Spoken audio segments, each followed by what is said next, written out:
तो मैं लोकतंत्र के चौथे स्तंभ मेरे सभी सम्मानित पत्रकार बंधुओं का, बेशक वो प्रिंट मीडिया से हो, इलेक्ट्रॉनिक मीडिया से हो, सभी का हृदय की गहराई से बहुत बहुत स्वागत करना चाहता हूं, बहुत बहुत अभिनंदन करना चाहता हूं। आपको बहुत छोटे से मैसेज पे आपने मुझे सुनने का जो आपने अवसर मौका दिया, और हमेशा से मैं पिछले 4 दशक से मीडिया जगत का इसलिए अनुयायी हूं, इसलिए आभार प्रकट करता हूं, क्योंकि आज मेरी जो भी छोटी मोटी हैसियत है, आज मैं जहां भी सियासत में खड़ा हूं, उसमें सबसे बड़ा योगदान मेरे साथियों का है, मेरे मित्रों का है, मेरे परिजनों का है, मेरे कुटुंबजनों का है, और उन सबसे बड़ा योगदान मेरे आदरणीय पत्रकार बंधुओं का है। मैं जीवन पर्यंत समस्त पत्रकार बंधुओं का एहसानमंद था, एहसानमंद हूं और एहसानमंद रहूंगा। 5 दिन पहले हरियाणा के वर्तमान में बहुत सम्मानित मंत्री, हरियाणा में बहुत वजन है उनका, उन्होंने गुरुग्राम में हरियाणा के यशस्वी मुख्यमंत्री आदरणीय नायब सिंह सैनी जी की विकास रैली को आयोजित किया था। कोई रैली करे बहुत अच्छी बात है, लेकिन वहां वो मेरे पास साक्ष्य है, वो प्रमाण है, वहां मुझे नहीं लगता कि अनजाने में हुआ ऐसा, लेकिन आदरणीय मंत्री जी, बहुत सम्मानित राव नरबीर सिंह जी, उन्होंने ये कहा कि बहुत सालों से, कई दशकों से दक्षिणी हरियाणा का मुख्यमंत्री हो, दक्षिणी हरियाणा का मुख्यमंत्री हो, कुछ तो ये बात कहते कहते चले गए और कुछ जाने को तैयार है। मैं इस विषय में केवल एक शालीन आग्रह, एक प्रार्थना करना चाहता हूं माननीय मंत्री जी से। माननीय मंत्री जी, आपकी याददाश्त या तो ठीक नहीं है, बहुत सम्मान देते हैं हम आपको, और याददाश्त ठीक है तो आप अतीत को याद करिए। 1968 में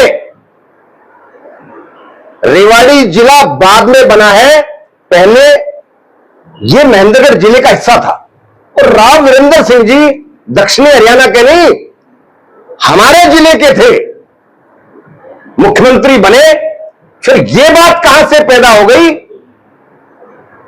तो मैं समझता हूं माननीय मंत्री जी को निश्चित रूप से क्षमा याचना करनी चाहिए, और वरना किसी अच्छे मानसिक विशेषज्ञ से उनको दिखाना चाहिए। ये कोई बुरी बात नहीं है। देखो, दिक्कत मेरे साथ भी आ सकती है, किसी राजनेता के साथ भी आ सकती है। देखो, तो बीमारियां होती है।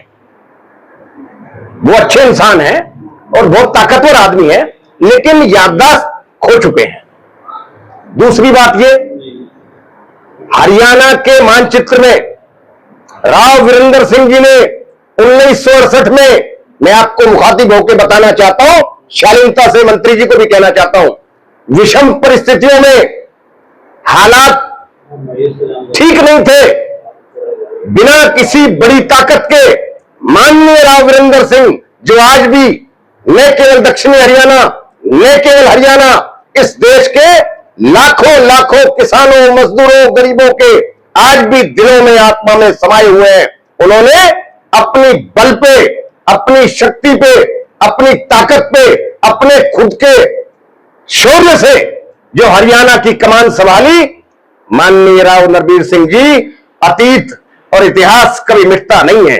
आप इतिहास के पीछे जाके देखिए, 1968 में राव वीरेंद्र सिंह जी ने हरियाणा को एक नेतृत्व दिया था। आज भी 36 बिरादरी उनके नेतृत्व को सलाम करती है, उनको पूजा करती है, उनको नतमस्तक होके उनका इसलिए नमन करते हैं कि राव परिवार की जहां तक बात है, सियासत में माननीय राव नरबीर सिंह जी के रामपुर हाउस के नेताओं से विरोधाभास, मानसिक परिकल्प हो सकते हैं, लेकिन इतिहास इस बात का वाकई साक्षी है माननीय पत्रकार बंधुओं, ये राव नहीं होता तो हरियाणा के राजनीतिक मानचित्र पे आप लिख लीजिए, राव है तो सब कुछ है, राव नहीं तो कुछ नहीं। हरियाणा का बच्चा बच्चा जानता, ये सियासत की बात नहीं। राव इंद्रजीत सिंह और रामपुर हाउस से मेरा कोई ऐसा ताल्लुक नहीं है। मैं ब्राह्मण कुल में मैंने जन्म लिया है। राव साहब से मेरी आत्मीयता है वो केवल उनके कर्मों की वजह से है। आज रामपुर हाउस और राव इंद्रजीत सिंह अपने आप में नेता नहीं, राव इंद्रजीत सिंह अपने आप में एक अध्याय हैं। राव इंद्रजीत सिंह अपने आप में एक समर्पण की प्रतिमूर्ति है। राव इंद्रजीत सिंह हिंदुस्तान में मोदी जी के बाद अगर पूरे देश में ईमानदारी में किसी की चर्चा होती है, उनके विपक्षी भी राव साहब के हमेशा इस बात को दबी जबान से कहते हैं कि भाई राव साहब का ईमानदारी में कोई मुकाबला नहीं। आदरणीय राजनाथ सिंह जी जब उनकी सभा में आए थे, इतिहास इस बात का साक्षी है, उन्होंने भरी सभा में गुरुग्राम में कहा था कि 40 और 50 दशक, 5 दशक से जो परिवार सियासत में हो और उनके दामन पर कोई दाग ना हो, ऐसा राजनीति में हमने परिवार नहीं देखा। ये स्वयं राजनाथ सिंह जी के बयान है जो आज भी अपने आप में एक पुख्ता सबूत है। दूसरी बात मैं आपको जो बताना चाहता हूं, अरे अपने व्यक्तिगत स्वार्थ में कोई व्यक्ति किसी पे आरोप प्रत्यारोप करे, प्रजातंत्र है, ये लोकतंत्र है, ये सबको अधिकार है। लेकिन मैं एक सामाजिक प्राणी होने के नाते, जिला व्यापार मंडल का अध्यक्ष होने के नाते आदरणीय मंत्री जी राव नरबीर सिंह जी को हाथ जोड़कर विनम्र निवेदन करना चाहता हूं, अपनी भाषा तो ठीक करिए। आपने कहा कुछ तो ये नारा आलाप करते करते चले गए और कुछ जाने को तैयार है। माननीय मंत्री जी, मुख्यमंत्री जी को आप गुरुग्राम से चुनाव लड़ाने का न्योता देकर, निमंत्रण देकर, मुझे लगता है आपकी नीयत में कोई फर्क है। आप मुख्यमंत्री जी को गुरुग्राम में लाके निपटाना चाहते हो सियासत की दृष्टि से। आप मुख्यमंत्री जी का राजनीतिक नुकसान करना चाहते हो, ऐसी आपकी भाषा में मुझे बू आ रही है। मैं कहना चाहता हूं, मैं किसी के दबाव में नहीं, मैं सामाजिक प्राणी हूं। भारतीय लोकतंत्र ने मुझे अधिकार दिया है, हर व्यक्ति को अधिकार दिया है कि वो अपनी बात कहने के लिए स्वतंत्र है। वो अपनी बात, अपनी इच्छा, अपनी मानसिकता कहने के लिए उजागर कर सकता है। मैं केवल आपको शालीनता से एक बात कहना चाहता हूं, ठीक है आपके मन में कोई टीस है, आपको कोई पीड़ा है, 6 बार लोकसभा का सांसद बनने का अगर किसी को गौरव प्राप्त है, क्या दक्षिणी हरियाणा की बात करते हो? हरियाणा नहीं, देश में कम उदाहरण मिलेंगे। पत्रकार बंधुओं, 6 दफा अलग अलग लोकसभा सीट से 6 बार सांसद, 3 बार विधायक, हरियाणा सरकार में मंत्री और 60 दशक के राजनीतिक जीवन में इस परिवार पर, इस परिवार के दामन पर अगर कोई दाग है तो मैं आत्मदाह करने के लिए तैयार हूं। और मेरे जैसे हरियाणा के नहीं, देश के हजारों लोग ऐसे व्यक्तित्व के लिए अपना सब कुछ न्यौछावर करने के लिए तैयार है, क्योंकि रामपुर हाउस की एक फितरत, रामपुर हाउस का एक सिद्धांत है, रामपुर हाउस की एक पहचान है, रामपुर हाउस की एक आदत है। उन्होंने अपना समूचा जीवन जनता के लिए जिया है। उनका सारा जीवन 36 बिरादरी के उत्थान के लिए है, 36 बिरादरी की प्रगति के लिए है, 36 बिरादरी के मान सम्मान के लिए है। वरना क्या आवश्यकता थी, क्यों कांग्रेस छोड़कर गए, क्यों भाजपा में आए? इतिहास इस बात का साक्षी है। देश की पूर्व प्रधानमंत्री श्रीमती इंदिरा गांधी जब राजनीतिक संकट से घिरी हुई थी, समूचे देश में उनका कोई पैरोकार नहीं था, उनको कोई संभालने वाला नहीं था। स्वर्गवासी राव वीरेंद्र सिंह जी उस समय बहुत बड़ी शोहरत रखते थे। इंदिरा जी को किसी बहुत सूझबूझ वाले व्यक्ति ने कहा, इंदिरा जी अगर सियासत में वापसी करनी है, अगर राजनीति में डंका दोबारा से बजाना है, तो इस देश में केवल एक व्यक्ति ऐसा है जिसका नाम है राव वीरेंद्र सिंह, वो ही आपकी पुनर्वापसी कर सकता है। उसका परिणाम है वो रेवाड़ी में अपने राजनीति के पुनर्वास के लिए राव वीरेंद्र जी की शरण में आई और राव वीरेंद्र जी सिंह जी ने उनको ऐसा लाखों की रैली करके ऐसा संदेश दिया, एक ऐसा पैगाम गया, एक ऐसा पॉलिटिकल मैसेज गया कि इंदिरा जी आपातकाल के बाद बड़े भारी बहुमत से प्रधानमंत्री बने। ये इतिहास कभी छुपा नहीं। तो मैं तो अंत में यही कहूंगा, माननीय मंत्री राव नरवीर सिंह जी, एक बात और बताऊंगा आपको। ये शहीद स्मारक की बात आपने विधानसभा में चर्चा किया था। हमारे नारनौल के यशस्वी विधायक ओम प्रकाश यादव जी ने जब आपसे प्रश्नकाल के दौरान पूछा कि भाई शहीद स्मारक का क्या हुआ, आप बताइए। हिंदुस्तान की जंग आजादी में सबसे बड़ा जंग अगर कहीं हुआ तो नसीबपुर के मैदान में हुआ। राजा राव तोलाराम के नेतृत्व में हुआ, उनकी आगवानी में हुआ, उनकी रहनुमाई में हुआ। अंबाला में करोड़ों करोड़ों रुपए खर्च करके शहीद स्मारक प्रारंभ हो गया और नसीबपुर की वो लाल मैदान जहां 5000 से ज्यादा शहीद हुए थे राव तोलाराम के नेतृत्व में, आज भी वैसा ही पड़ा है। माननीय मंत्री जी, आपने हाउस में कहा, आपने असेंबली में ये कहा, देखेंगे। अरे अगर शहीदों के प्रति आपकी श्रद्धा है, आप शहीदों को इतना ज्यादा चाहते हो, आप शहीदों के प्रति अगर थोड़ी सी भी आपकी मंशा है, तो अंबाला से पहले आप तो इस इलाके के हो, आपको नसीबपुर की बात करनी चाहिए, आपको मुद्दों की बात करनी चाहिए। बेशक आपके राजनीतिक टकराव हो सकते हैं राव इंद्रजीत सिंह जी से, क्योंकि जब तक राव इंद्रजीत सिंह है, ईमानदारी पैदा रखेंगे, उसमें आपको कहीं दिक्कत आ रही है तो मुझे नहीं। मैं सभी भाइयों का बहुत बहुत धन्यवाद करता हूं, बहुत बहुत आपको जी। आपका भी एक बयान सोशल मीडिया पे काफी वायरल था कि कहा राजा भोजो कहा तो आप राव इंद्रजीत के मंच पर उस वक्त मौजूद थे, तो राजा भोज को जाकर मुझे लगता है आपने राव इंद्रजीत को बताया था कि गंगू तेली कोर्ट था, ये क्या पता? गंगू तेली कई है, एक तो इस रोड पे है नंगे चौधरी वाले रोड पे, एक कुछ बेचारे रेवाड़ी वाले रोड पे भी है। रेवाड़ी से 1987 में, हिमांशु जी आपके प्रश्न का जवाब दे रहा हूं, चौधरी देवीलाल जी के आशीर्वाद से एक मदारी एमएलए बन गया था। मदारी नाटकबाज, वो केवल जो देवीलाल के राव वीरेंद्र के आशीर्वाद से बन गया था। पीछे वो भी वो कहना था कि भाई क्या है रामपुर हाउस, क्या है राव इंद्रजीत सिंह। अरे भले आदमियों, सोचना चाहिए आपको। इस रोड वाले जो लोग हैं उनको भी सोचना चाहिए। अरे भाइयों, आपने परिवार को डेवलप कर दिया, अच्छी बात है। आपने क्या साठगांठ की, आपने क्या एडजस्टमेंट की, ये लोग भी जानते हैं। मतलब एक छोटे से गांव में, एक छोटी सी ढाणी में एक ही परिवार काबिल है क्या?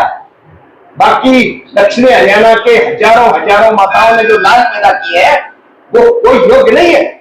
आईएएस बने तो ढाणी में बने, आईपीएस बने तो ढाणी में बने, और कोई अधिकारी बने तो ढाणी में बने, और कोई चुनाव हार जाए तो कहते हैं दोष राव इंद्रजीत सिंह का।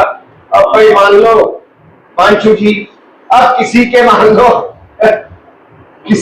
किसी के मान लो कोई वैसे शारीरिक तकलीफ हो जाए, उसमें रामपुर हाउस का क्या योगदान है?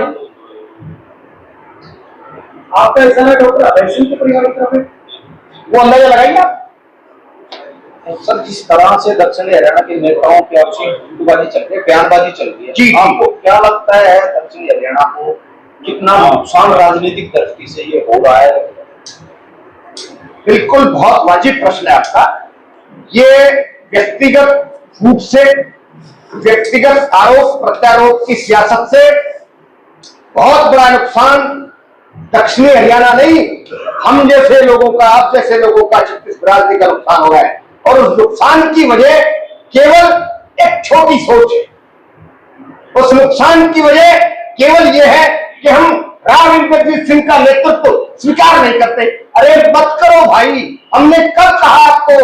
आप किसी और का नेतृत्व स्वीकार करो, आप चाहे अंबाला रोड पे चले जाओ, करनाल वालों से बात कर लो, लेकिन राव साहब के नेतृत्व में वो ताकत है, राव इंद्रजीत सिंह के नेतृत्व में वो शक्ति है, वो आईना है, वो दर्पण है, वो अध्याय है, वो इतिहास है, ईमानदारी की प्रतिमूर्ति है।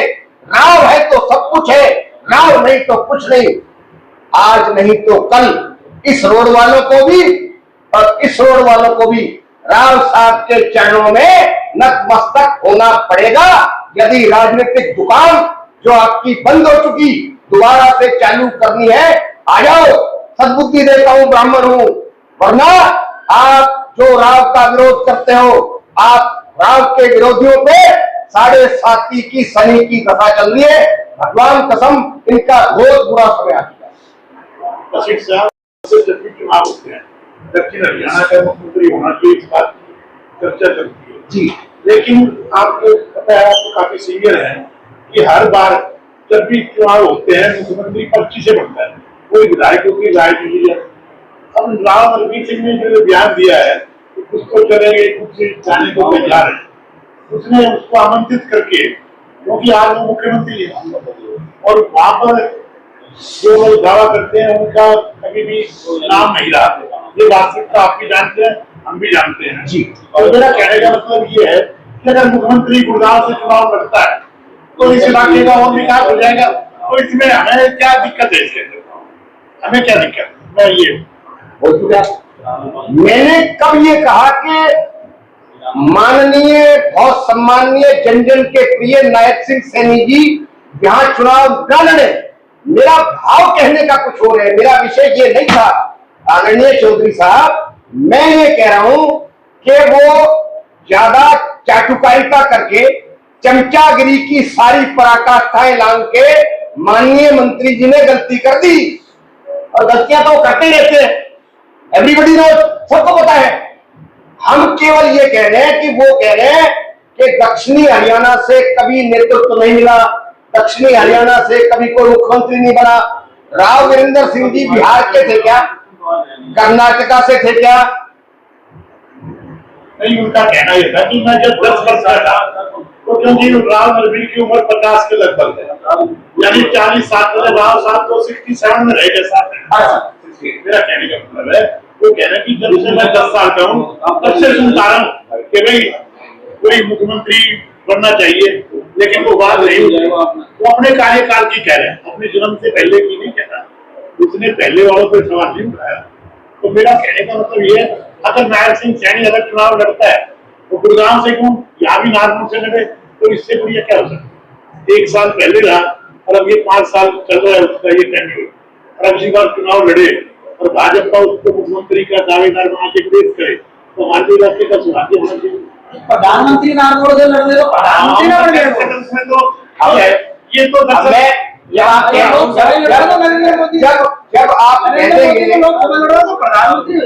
जब आप सुरेंद्र चौधरी, हिमांशु जी, जब आप कह देंगे तो जवाब दो।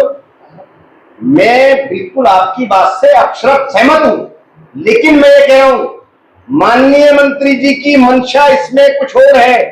वो पता नहीं किससे क्या संबंध करके, और भाई डिप्लोमेसी तो होती है, पता नहीं रात के अंधेरे में कहां डिप्लोमेसी कर रहे हो, क्योंकि वो कभी एक पार्टी में थोड़ी रहे।